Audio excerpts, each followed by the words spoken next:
नीलाम्बुजश्यामलकोमलाङ्गं सीतासमारोपितवामभागम् पाणौ महासायकचारुचापं नमामि रामं रघुवंशनाथम्।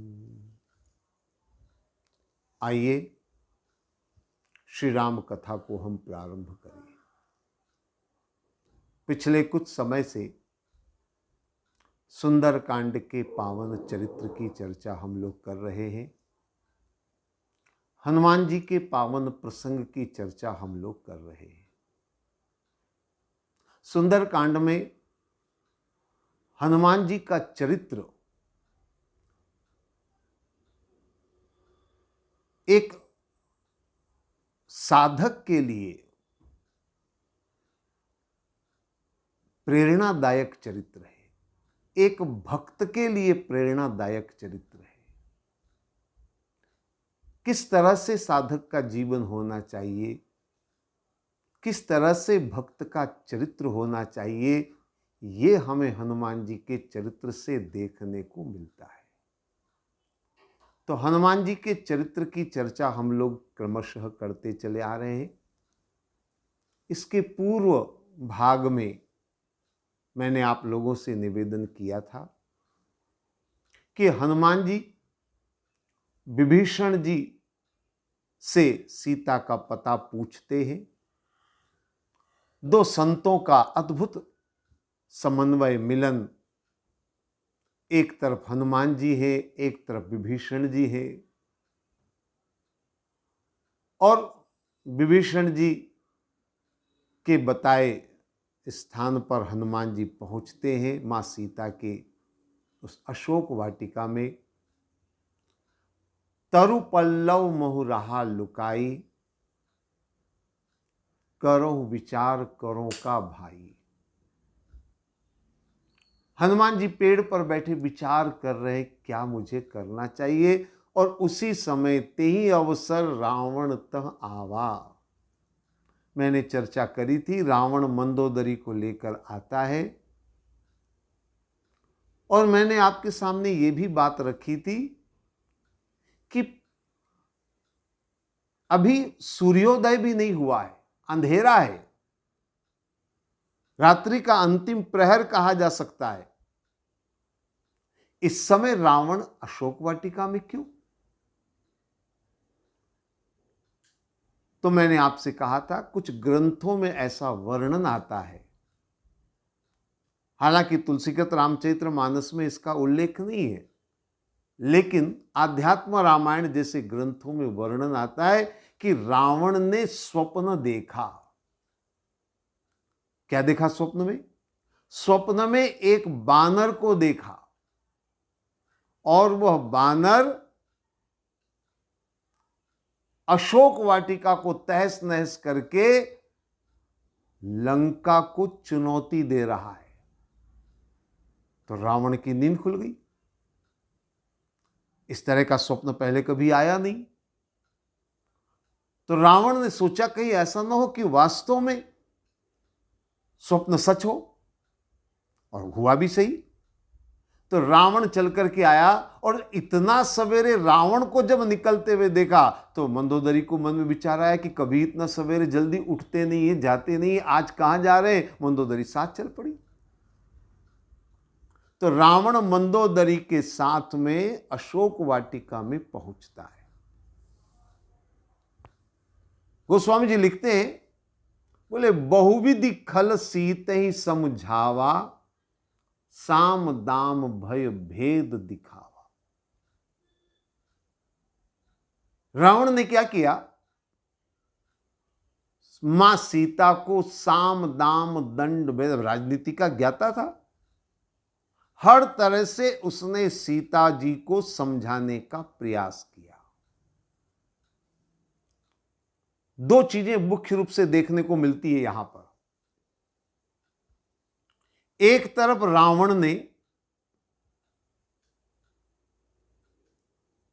मां सीता को डराने का प्रयास किया, और दूसरी तरफ रावण ने मां सीता को प्रलोभन देने का प्रयास किया। आप देखिए, तब अनुचरी करो पन मोरा, एक बार बिलो कि मम ओरा। ये प्रलोभन, एक बार सीते तुम मेरी तरफ देखो, मुझे जो है देख करके तुम मुझे स्वीकार कर लो, मंदोदरी आदि सब रानियां तुम्हारी दासियां बन जाएंगी। ये प्रलोभन। और दूसरी तरफ, अगर तुमने ऐसा नहीं किया तो कटिहऊं तब सिर कठिन कृपाना, मैं तुम्हारा मस्तक काट दूंगा। मृत्यु भय दिखाया जा रहा है, क्योंकि रावण अच्छी तरह सिद्धांत को जानता है। रावण विद्वान है, रावण शास्त्रों का ज्ञाता है। रावण साधारण व्यक्ति नहीं है। रावण जानता है ये दो ही मार्ग होते हैं, तीसरा कोई मार्ग नहीं हो सकता है। एक मार्ग भय से और एक मार्ग आकर्षण से। आप लोग कभी सोचे, हमारी भारतीय हिंदू संस्कृति में स्वर्ग और नरक की चर्चा की जाती है, और आपने सुना होगा हर जगह, हर संत से, हर महात्मा से, हर विद्वान से, भाई अच्छा काम अगर तुम करोगे तो तुम्हें स्वर्ग में स्वर्ग के सुख भोगने का अवसर मिलेगा, और अगर बुरे कर्म करोगे तो तुम्हें नरक में यातना झेलनी पड़ेगी। ये क्या है स्वर्ग और नरक? वास्तव में ये एक सिद्धांत है। स्वर्ग माने आकर्षण, नरक माने भय। आदमी जब भी कुछ करेगा इन दो ही कारणों से करेगा, तीसरा कोई कारण नहीं है। मैं सीधे उदाहरण लेकर चलूं तो शायद आप जल्दी बात समझ जाएंगे।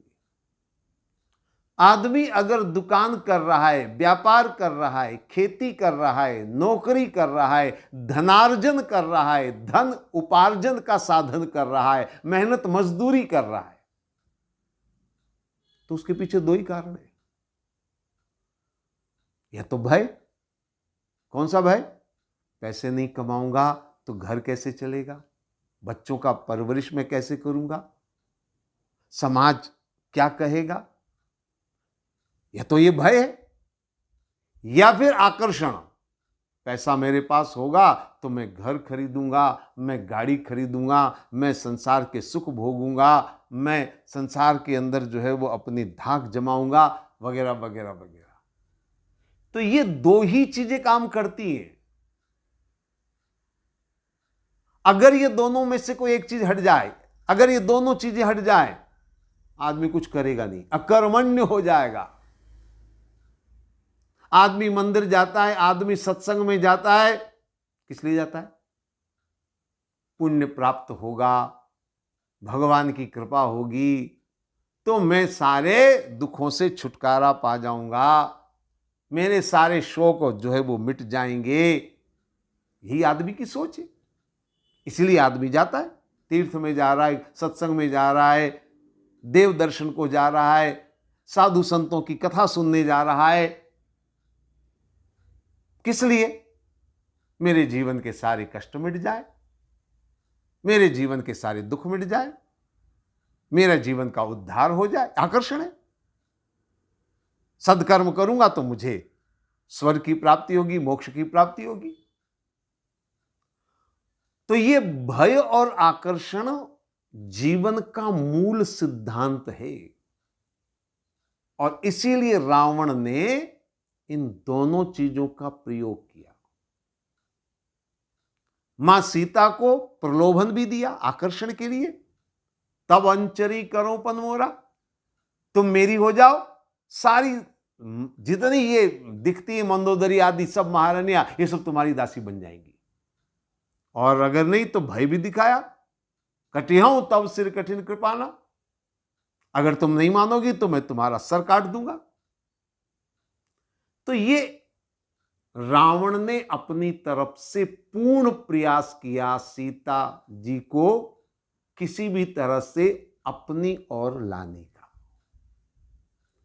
लेकिन मां जानकी का जो यहां पर वर्णन है, जो थोड़ा सा वर्णन है लेकिन बड़ा अद्भुत वर्णन है।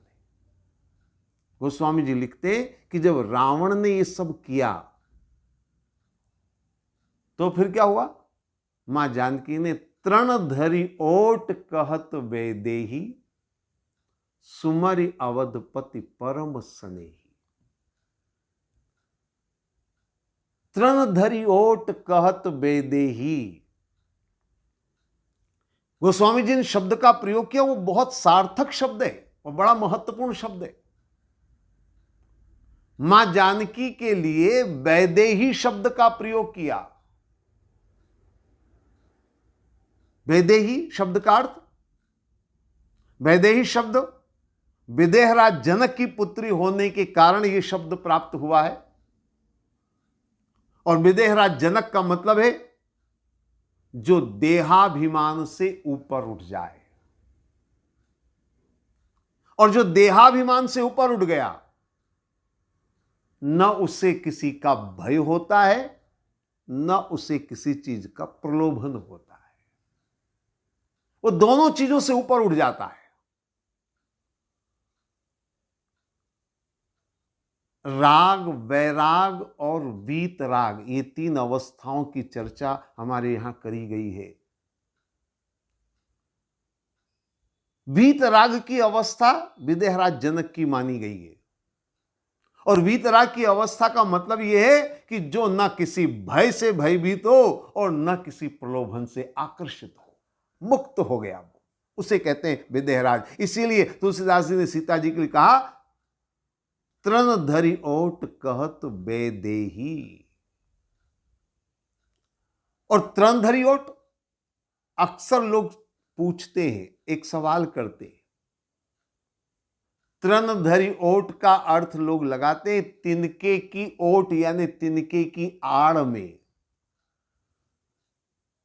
तो मन में बड़ा विचार आता है, तिनका तो पतला सा होता है, उसकी ओट, उसकी आड़, कैसे तिनके की आड़ में मां जानकी ने अपना, न तो मुख छुप सकता है, न कुछ और अंग छुप सकता है, वो तो उंगली से भी पतला होता है। तृण समझ रहे आप, तिनका। तो ये तृणधरी ओट का मतलब समझ में नहीं आता, ये इस तिनके की ओट का। हां, किसी डाली की ओट में, पेड़ की ओट में, या साड़ी का जो अपना भारतीय संस्कृति है, साड़ी का पल्लू घूंघट, तो उस ओट के अंदर सीता जी अपने आप को अगर समेटती तो बात समझ में आती। लेकिन तृणधरी ओट, लेकिन गोस्वामी जी ने बड़ा अद्भुत संकेत दिया है। मां जानकी ने अपने इस चरित्र से एक बहुत बड़ा संदेश रावण को दिया है। अभी अभी रावण अपना ऐश्वर्य दिखा रहा था,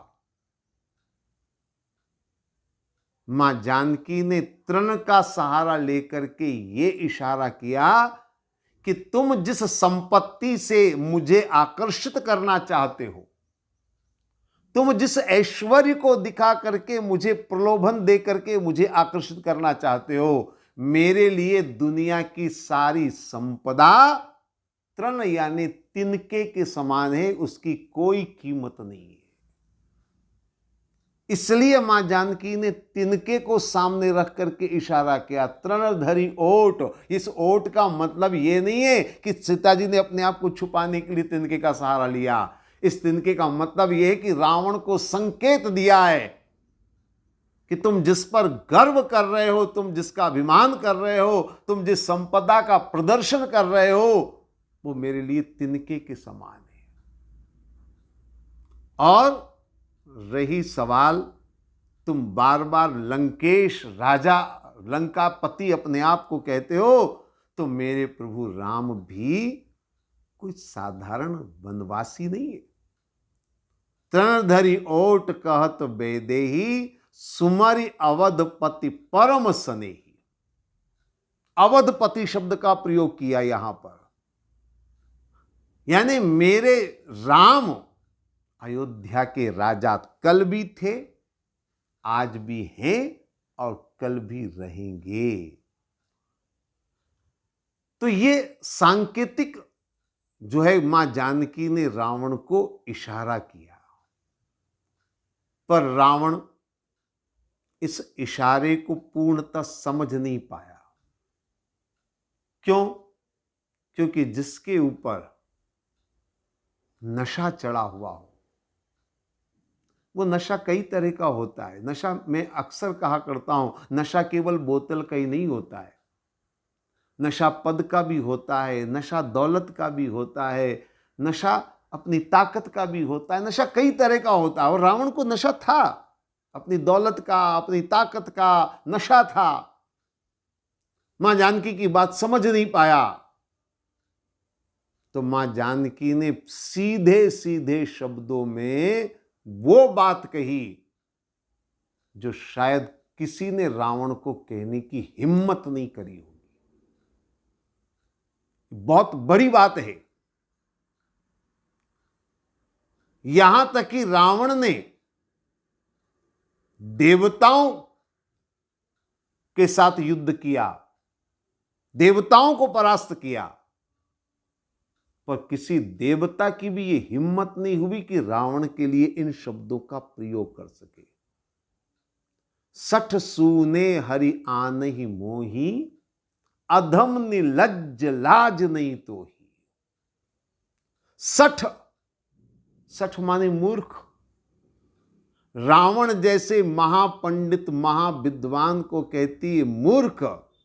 हरि आनहि मोही, मुझे हर करके लाया है। अधम निलज्ज लाज नहीं तो ही।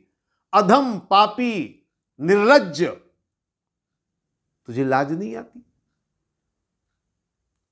शायद ऐसे शब्द रावण ने पहले कभी किसी के मुख से नहीं सुने। ऐसे शब्दों का ऐसे व्यक्ति के लिए प्रयोग करना बड़ी हिम्मत की बात है। आप सोचिए, मां जानकी को रावण हर करके लाया। सीधे शब्दों में कहें, मां जानकी बंदी है रावण की।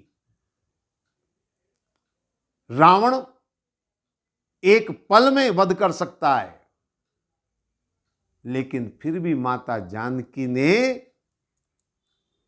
रावण को ऐसे शब्दों से लज्जित किया, ऐसे शब्दों का प्रयोग किया। ये शब्द का प्रयोग वही कर सकता है जिसके अंदर न लोभ हो न भय हो, केवल आत्मविश्वास हो। मां जानकी के इस शब्द के अंदर बहुत बड़ी बात छिपी हुई है कि अगर हमारे अंदर आत्मविश्वास है तो दुनिया की कोई ताकत हमको झुका नहीं सकती, दबा नहीं सकती, डरा नहीं सकती।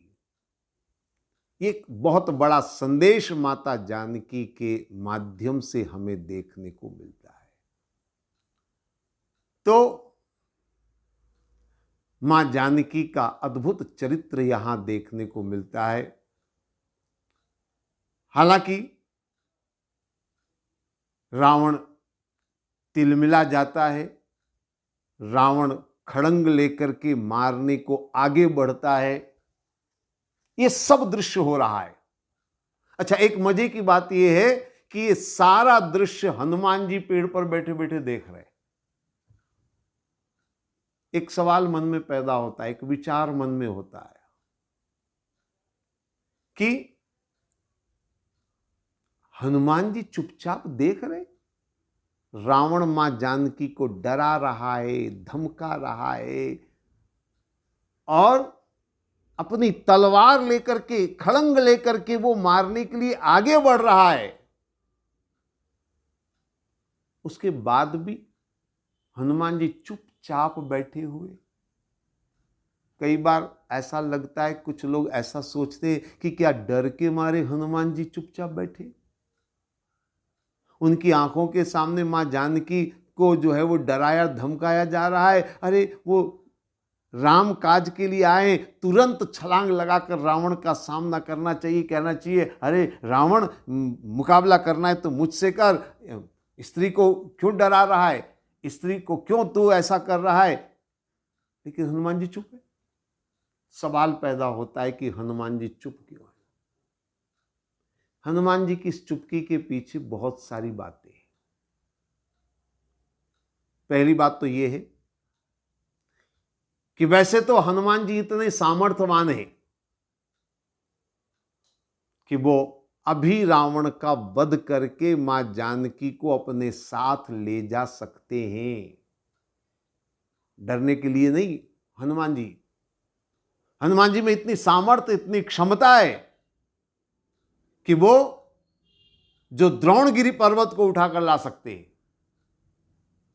वो इस त्रिकुटाचल पर्वत को भी उठा करके ले जा सकते हैं, जिसमें अशोक वाटिका भी है, जिसमें लंका भी है, जिसमें रावण भी है। पूरे पर्वत को उठाकर ले जा सकते हैं। लेकिन हनुमान जी बड़े अद्भुत भक्त हैं भगवान के। हनुमान जी मन में सोच रहे हैं कि मैं क्या करूं, क्योंकि भगवान ने आदेश हनुमान जी को क्या दिया था।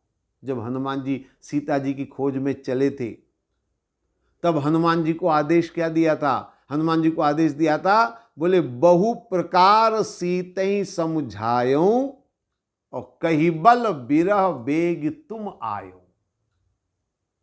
भगवान ने कहा था करना क्या है तुम्हें। बोले मां सीता को समझाना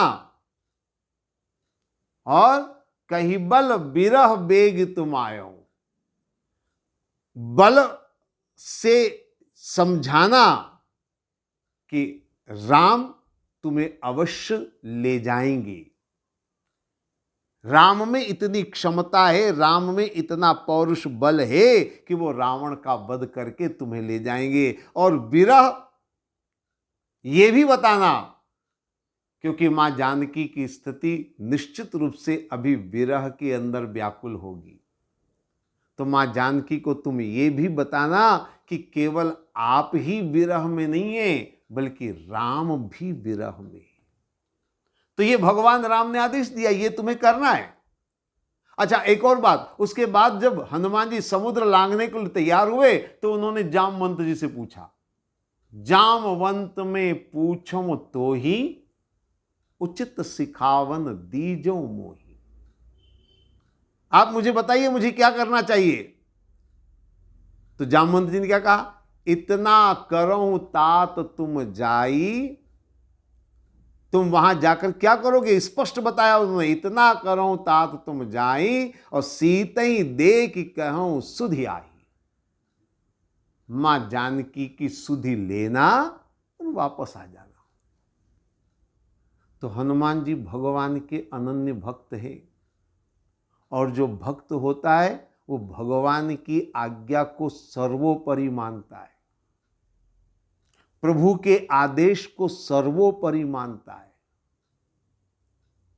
तो हनुमान जी ने सोचा, मुझे युद्ध करने का, रावण को मारने का आदेश नहीं मिला है, तो मैं ये कैसे कर सकता हूं। इसलिए हनुमान जी चुपचाप है। और हनुमान जी के चुप रहने के पीछे और भी कोई बातें हैं। हनुमान जी यहां चुप रह करके मां जानकी तक राम का संदेश देना मुख्य कार्य मानते हैं।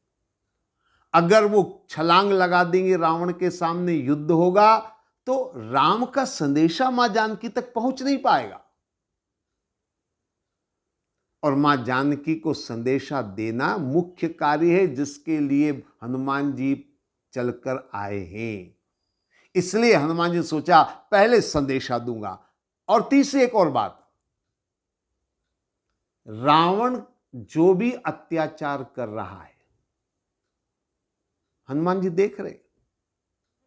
डरा रहा है, धमका रहा है, तलवार निकाल रहा है, लेकिन साथ में हनुमान जी ये भी देख रहे हैं कि मंदोदरी के एक इशारे पर रावण ने तलवार वापस अंदर रख ली, खड़ंग अपनी वापस पीछे कर ली। बस इतना सा कहा दासियों से कि तुम सीता को किसी तरह से तैयार करो। यानी हनुमान जी समझ में चाहते हैं बैठ करके कि रावण कितना आगे बढ़ सकता है और कौन उसको रोक सकता है। ये सारी चीजें आगे युद्ध की रणनीति में काम आएगी। इसलिए हनुमान जी चुपचाप बैठे, डर के मारे नहीं चुपचाप बैठे। वो जो कर रहे हैं भगवान की आज्ञा से कर रहे हैं। हालांकि एक मन में सवाल पैदा होता है, आगे हनुमान जी ने लंका जलाई तो वो भी तो कार्य हनुमान जी ने किया ना। केवल मां जानकी को संदेश देकर के वापस लौट जाना चाहिए था। अशोक वाटिका उजाड़ना और ये सब लीला हनुमान जी ने क्यों करी? अरे ये भी उन्होंने अपनी मर्जी से नहीं करी है, ये भी भगवान की आज्ञा से करी है। कैसी भगवान की आज्ञा? देखिए, रावण जैसे ही लौट कर गया, त्रिजटा ने कहना शुरू किया। त्रिजटा ने कहा कि मैंने रात को एक सपना देखा। सपने में क्या देखा? बोले सपने बानर लंका जारी, जात धान सेना सब मारी। ऐसा मैंने सपना देखा, एक बंदर आया, बंदर ने अशोक वाटिका उजाड़ी, लंका में आग लगाई। हनुमान जी ने कहा ये तो हमारे प्रोग्राम में था ही नहीं, ये सब तो हमारी योजना में नहीं था। लेकिन प्रभु राम ने मुझे ये संदेश भेजा है। अब ये संदेश सीधा हनुमान जी को क्यों नहीं भेजा? त्रिजटा को क्यों भेजा? त्रिजटा के माध्यम से हनुमान जी तक क्यों पहुंचा? देखिए, हनुमान जी सीता जी की खोज में निकले हैं। हनुमान जी इस समय कहां होंगे भगवान नहीं जानते। संदेश पहुंचाना था तो भगवान ने सोचा वो मां जानकी के सामने जरूर जाएंगे, और मां जानकी के सामने जाएंगे तो ये संदेश वहां उनको मिल जाएगा। एक मुकाम, एड्रेस तो होना चाहिए ना, पता तो होना चाहिए ना कहां पर भेजे संदेश। इसलिए त्रिजटा के माध्यम से संदेश भिजवाया और भगवान के आदेश को हनुमान जी ने शिरोधार्य किया। हनुमान जी ने कहा बस प्रभु आपने जो आज्ञा भेजी है मैं उसका पालन करूंगा। और इसीलिए हनुमान जी ने वो सब किया जो भगवान ने आदेश दिया, भगवान की जो आज्ञा थी। तो ये बड़ा अद्भुत चरित्र है, बड़ा अद्भुत वर्णन गोस्वामी जी ने किया। अब मां जानकी बड़ी दुखी हैं, बड़ी व्याकुल हैं। रावण के चले जाने के बाद मां जानकी अशोक वृक्ष से कहती है किसी तरह से तुम मुझे अंगार दे दो ताकि मैं जलकर अपने आप को भस्म कर लूं। देखित प्रगट गगन अंगारा, अवनिन आवत एक तारा। और देखी परम बिरहा कुल सीता, सोचन कपि कल्प सम बीता। हनुमान जी ने विरह के अंदर मां जानकी को देखा और तब गोस्वामी जी लिखते हैं, बोले कपिकर हृदय विचार, दीन मुद्रिका डारी तब। जन अशोक अंगार, लीन हर्ष उठते गए। हनुमान जी ने मुद्रिका डाली। मां जानकी समझी कोई अंगार गिराए जो मैं प्रार्थना कर रही थी, तो वो दौड़ करके गई। उसी समय हनुमान जी ने क्या किया? बोले रामचंद्र गुण बरने लागा, और सुनते ही सीता कर दुख भागा। मां सीता के दुख को उन्होंने एक पल में हर लिया। रामचंद्र गुण बरने लगा। और सच्चा भक्त वही है जो दूसरों का दुख हरे, जो दूसरों का कष्ट हरे, जो दूसरों की पीड़ा हर ले। ये इस सच्चे भक्त की ही पहचान है। मैं अक्सर कहा करता हूं, केवल मंदिर जाने से भक्ति नहीं होती। केवल ओम जय जगदीश हरे कर लेने से भक्ति नहीं होती, आरती में एक सिक्का डाल देने से भक्ति नहीं होती। हालांकि मंदिर जाने का मैं विरोधी नहीं हूं, आरती का विरोधी नहीं हूं, लेकिन एक आदमी मंदिर में जाकर ओम जय जगदीश हरे करे और दिन में किसी का कॉलर पकड़ करके, गला पकड़ करके कहे जान से मार डालूंगा, ये भक्ति है? ये भक्ति नहीं हो सकती। भक्त वो होता है जो दूसरों की पीड़ा को समझे, जो दूसरों के दर्द को समझे, जो दूसरों के दुख को समझे। हनुमान जी ने सीता माता का दुख हरने के लिए रामचंद्र गुण बरने लागा, सुनते ही सीता कर दुख भागा, सारा दुख भाग गया। लेकिन मां जानकी सोच में पड़ गई, तो हनुमान जी कहते हैं राम दूत में मात जानकी, सत्य शपथ करुणा निधान की। अपना बताते हैं कि मैं भगवान राम का दूत हूं और हे मां जानकी, लेकिन अनजान अपरिचित पर विश्वास करना संभव नहीं। और फिर मायावी नगरी, रावण की नगरी, हो सकता है ये कोई माया हो रावण की। तो फिर हनुमान जी के वचनों से, गोस्वामी जी लिखते हैं कपि के वचन सप्रेम सुनी, उपजा मन विश्वास। मां जानकी के मन में विश्वास उत्पन्न हुआ और वास्तव में एक व्यक्ति के अगर विचार किया जाए, एक भक्त के रूप में अगर विचार किया जाए, एक संत के रूप में अगर विचार किया जाए, किसी भी दृष्टि से आप विचार करिए, संत वही है जिसकी वाणी से विश्वास पैदा हो, भक्त वही है जिसकी वाणी में विश्वास हो। जीवन की सार्थकता इसी में है कि हमारे वचनों में, समाज में, परिवार में विश्वास हो। यह सूत्र बहुत महत्वपूर्ण है। संत का उपदेश है, लेकिन अगर विश्वास नहीं है तो ऐसे उपदेशों से कोई लाभ नहीं मिलेगा। भक्त के जीवन में अपने भगवान के प्रति विश्वास नहीं है, भक्ति नहीं कर पाएगा। सामाजिक जीवन में अगर आपके चरित्र, आपके आचरण, आपके कर्म पर अगर समाज को विश्वास नहीं है तो आप कुछ भी नहीं कर सकते। इसलिए उपजा हृदय के अंदर विश्वास पैदा होना चाहिए। कपि के वचन सप्रेम सुनी, उपजा मन विश्वास। ये विश्वास लाना जरूरी है और यही विश्वास सबसे बड़ी शक्ति है। हनुमान जी का ये चरित्र अपने आप में बड़ा अद्भुत चरित्र है और बातें चलती रहेंगी। अभी समय हो रहा है, आगे हम फिर बढ़ेंगे। आज इतना ही। ओम सर्वे भवन्तु सुखिनः, सर्वे सन्तु निरामया, सर्वे भद्राणि पश्यन्तु, मां कश्चित् दुःख भाग् भवेत्। ओम शांति शांति शांति।